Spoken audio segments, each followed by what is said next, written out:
सुभाष भाई चलिए चलिए थोड़ा सा पीछे रखिए, नहीं तो मुंह में घुस जाएगा। हाँ चलिए बताइए, पूछिए। आप अयोध्या आए हैं, पहली बार रामलीला का मंचन कर रहे हैं, क्या कहेंगे?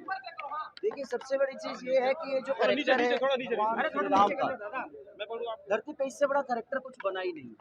अब भगवान का रोल करना ये अपने आप में एक अद्भुत है, और ये मेरे जीवन का सौभाग्य है। बॉबी भैया की वजह से आज हम लोग इस राम जन्म की भूमि पे हैं, और ये हमारा सौभाग्य है।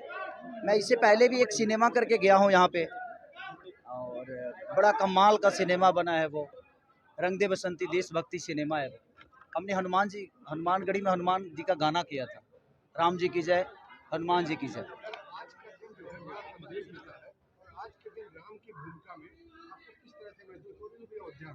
वही तो मैं कह रहा हूँ, मैं जिंदगी में कभी सोचा भी नहीं था कि जिस राम ने हमें जन्म दिया, कभी उनके रोल में हमें खड़ा होना पड़ेगा। और ये मेरे जीवन का सबसे बड़ा रोल है इस राम के रूप में, क्योंकि मुझे लगता है कि इससे बड़ा कैरेक्टर कुछ हो ही नहीं सकता।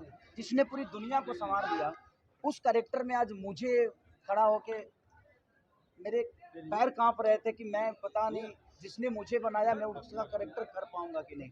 बट एज ए एक्टर मुझे लगता है कि मेरे जीवन की सबसे बड़ा रोल है ये, और इससे बड़ा रोल मैं नहीं कर सकता। एक आखिरी सवाल है, जिस तरह से आप एक राम पे फिल्म बना रहे हैं, ये क्या संदेश देगी और क्या करें इसको बनाने के लिए आपके दिमाग में थॉट्स कहाँ? देखिए जीवन में राम के विचारधारा पर अगर हर इंसान चल देना, तो मुझे लगता है कि वो माँ का सम्मान उतना ही होगा कि एक शब्द 14 बरस का वनवास काट दिया।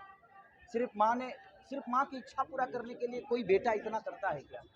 हर उस मर्यादा, मुझे लगता है कि उनसे बड़ा मर्यादा इस धरती पे किसी ने नहीं है, और जिसने मर्यादा में अपने जीवन को चलाया है वो हमेशा खुशों में उत्तम है। पहली बार रामलीला में सीता जी के साथ आपने रावण का दहन किया, क्या कहेंगे?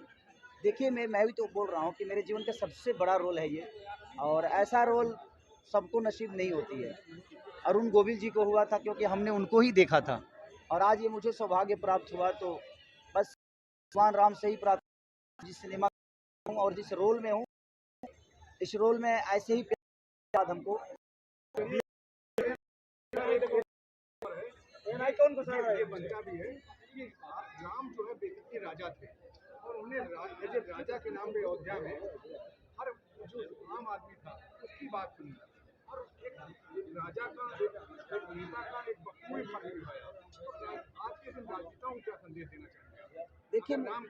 देखिए अगर आप अपने राज्य की भूमिका को समझते हैं तो उससे बड़ा उत्तम कुछ चीज़ होती नहीं है, क्योंकि राज्य का प्रॉब्लम आपकी प्रॉब्लम है, और जो ये आदमी समझ गया, मुझे लगता है कि वो राम की तरह जीवन को चला सकता है, और उसे भी दुनिया राजा राम की तरह ही प्यार करेगी।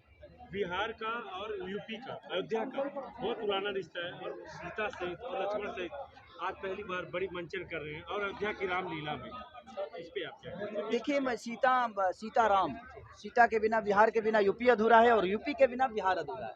तो कहीं ना कहीं हम दोनों का ससुराल और मैके का रिश्ता है। तो जैसे राम जी का ससुराल हमारे यहाँ है, तो हमारी सीता जी का ससुराल आपके यहाँ है। तो ये तो बड़ी रिश्तेदारी है कि दो धरती के ऐसे इंसान, जो रामायण मुझे लगता है कि ग्रंथ में सबसे ऊपर कहा जाता है रामचरितमानस को, और उस रामचरितमानस को प्रेजेंट करने का बस दो ही जगह है, एक यूपी और एक बिहार। एक बात हम कह रहे हैं कि बिहार से शुरू हुई आज जो सनातन धर्म है, आप रामलीला का मंचन कर रहे हैं, बिहार से शुरू हुई सनातन धर्म पे, रामलीला पे तमाम टिप्पणी हुई, तो आज के जो नेता हैं जो इस पर टिप्पणी कर रहे हैं, उन नेताओं को क्या कहेंगे आप? देखिए धर्म के नाम पे तो राजनीति करना ही नहीं चाहिए, मुझे ऐसा लगता है, क्योंकि धर्म हर आदमी के लिए है, और मुझे लगता है कि धर्म अपनी जगह पे है, विकास अपनी जगह पे है, चुनाव अपनी जगह पे है, और नेता का वर्चस्व अपनी जगह पे है। तो मुझे लगता है कि आप अपने फायदे के लिए कभी धर्म का इस्तेमाल ना करें तो ज़्यादा बेटर है। जय श्री राम।